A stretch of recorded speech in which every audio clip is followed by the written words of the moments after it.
Good afternoon. Where should money's writ not run? I'm here today with Professor Michael J. Sandel, Professor of Government at Harvard University and author of the new book, What Money Can't Buy, The Moral Limits of Markets. Good afternoon, Michael. Thanks for being here today. Good to be with you. In your book, you ask, isn't there something wrong with a world in which everything is for sale? And you go on to say that we've gone from having a market economy, which is a necessary tool to allocate goods and services, to being a market society. Can you explain to the audience what you mean by this distinction and how and when it's come about? Right. Well, a market economy, as you say, it's a tool, it's an instrument, and it's a very effective one for organizing productive activity. And market economies have had enormous success at delivering affluence and prosperity in countries around the world. What I worry about is that in the last 3 decades or so, we have drifted from having a market economy to becoming a market society.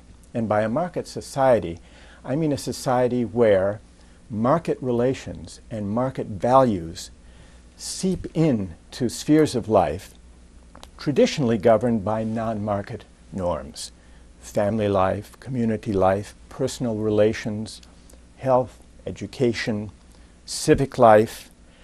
This is what I worry about. So I think it's happened over the last 3 decades, and we haven't really had a debate about it, about where markets belong, where they serve the public interest, and where they don't belong. Why the change now over the past 3 decades? What happened? Right. Was this political? Was it cultural? Was it a mixture of the two? And is this only in America, or you see this elsewhere in the West as well? Well, I think it's a worldwide phenomenon, and I think that in democracies around the world, there is a growing concern about this question about where markets belong. But why? I think partly, I think it goes back to the early 1980s, if you look at the recent decades. And in some ways it's symbolized by the arrival of Ronald Reagan and Margaret Thatcher, who explicitly proclaimed that markets are the primary instrument for achieving the public good. But what's striking is that this shift, you might even call it the rise of market triumphalism, it lasted far beyond the Reagan-Thatcher period, when Tony Blair and Bill Clinton succeeded Thatcher and Reagan. They moderated, but in a way consolidated, the market faith, the assumption that markets are the primary instruments for achieving the public good. I think another factor is the end of the Cold War. When the Cold War ended, we had a kind of easy assumption, an easy faith, that ours was the only system left standing, and we didn't really ask ourselves the question whether there are varieties of democratic capitalist systems, not only one. And so we drifted into a condition where market values and market relations began defining the whole of life, not only the production and allocation of material goods. Now, you talk about, in your book, you go through several types of categories of this change and Right. several examples of this change in these categories. And your first chapter is called Line Jumping, Right. which is very interesting. You talk about how over the past couple of decades, people have gotten into this habit of, instead of waiting in line for a Right. good or service, they pay to jump Right. the line. Talk a little bit about that, where we see it in different areas Sure. of the economy, and what might the implications be beyond having to pay more for something where before you could just wait in line for it. Sure. Some of these examples are innocent in and of themselves, but it illustrates how markets now are present even in ordinary life. For example, at the airport, there are long lines to go through security. But the airlines now sell the perk of being able, in effect, to jump the queue at security if you pay extra. Maybe if you're flying in a first-class ticket, but even if you're not, they now market the opportunity to go to the head of the queue. At amusement parks, it used to be that one of the banes of going to amusement parks was having to wait on long lines for popular rides. Now, many amusement parks sell a special ticket that enables you to jump the queue so you don't have to wait. Now, these are not grave, this does not pose a grave moral danger, these examples. But they're small illustrations of this tendency. Take a more significant one. When I was in China recently, I learned that in Chinese hospitals, there are enormous queues, long waiting lines. People come from the country, sometimes countryside, sometimes waiting for days to see a doctor. And it's given rise to an industry. Entrepreneurs hire people, homeless people or others, to wait in the line to get the appointment ticket, which is very cheap.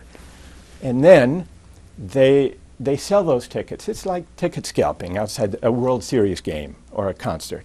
Sell the ticket to the highest bidder. Now, this is for access to see a doctor in a hospital.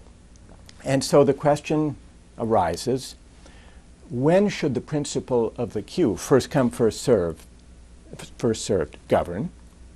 And when should the ability to pay govern? The answer may be different for amusement parks and for hospitals, but these are the kinds of questions I think we need to begin to debate and to discuss and to be aware of. You mentioned, where do we figure out the difference? Where's the line between markets deciding how much you're going to pay for this and somehow the public democracy deciding, am I going to wait for this? Do you think the difference should be, is it the government or is it the private sector? And for example, talking about the airlines, I wouldn't really object if it's the airline who's saying you can pay $25 and sit down faster, but I don't like it when you can pay extra and jump through the security line or the immigration line, because these are governments, these are parts of the economy that are run by the government. Nobody should be able to go through a faster government line, because then more powerful people don't have a stake in improving government. Do you think that's where the line should be drawn? Or is it different in some places? And who decides these things? Well, who decides?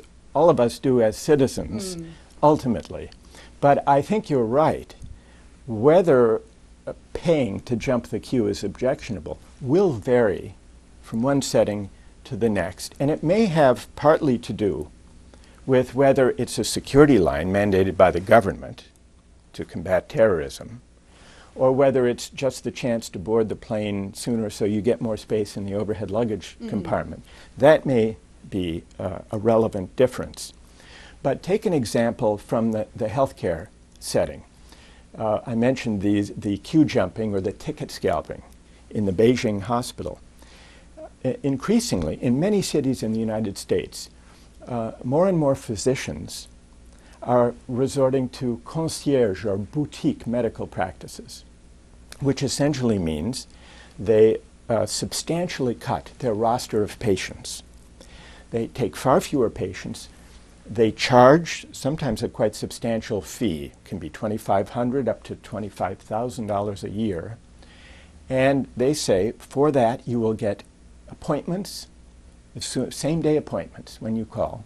You'll get the cell phone number of the doctor to call the doctor at any time of the day or night. Text message. The email of the doctor. Now, who wouldn't want that? So, but the question, well, here's the question. If we're put off, if we're troubled by the idea of the ticket scalping for the access to see the doctor in the Beijing hospital, isn't the boutique medical practice a version of the same thing, where people in effect can jump the queue, get a same-day appointment, if they're willing to pay thousands of dollars a year? Now, that isn't so much a question of government versus non-government, but it is a question of norms and values. What norms and values should govern the provision of medical care in this case? Well, may I give one other example that does involve the government? There are, I didn't know this before I did the research for the book, there are line-standing companies now in Washington, D.C. Yes. And there are a certain number of seats for